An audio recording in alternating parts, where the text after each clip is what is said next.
ठरलं तर मग या मालिकेच्या पुढील भागात आपण पाहणार आहोत अर्जुनचा पहिला प्लॅन फ्लॉप झाल्यामुळे त्यांनी बाप्पाच्या विसर्जनाच्या दिवशी एक जबरदस्त प्लॅन तयार केला आहे.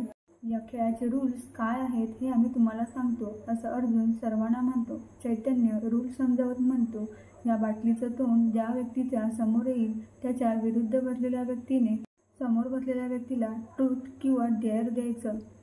गेम स्टार्ट होतं. ठरल्याप्रमाणे अर्जुन प्रियाच्या विरुद्ध बाजूला बसतो.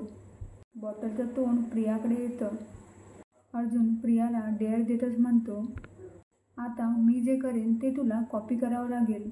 अर्जुन जाणून बुजून अशा ॲक्टिव्हिटी करतो ज्याने प्रियाचा तळपाय चैतन्याला दिसेल आणि तो तिचा तळपाय पाहतो.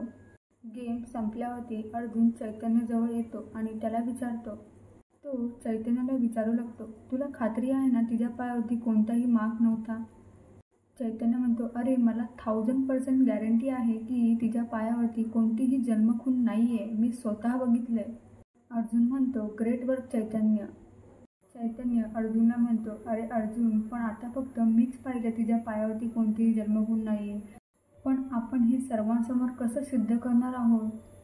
त्यावर अर्जुन म्हणतो, काहीतरी मार्ग असायलाच पाहिजे. अर्जुन, प्रिया ही खरी तन्वी नाही आहे हे पुराव्यासहित सिद्ध करू शकेल का सर्वांसमोर? बघण्यासाठी पाहत रहा स्टार प्रवाह मराठी मालिका यूट्यूब चॅनलला. सबस्क्राईब नक्की करा. धन्यवाद.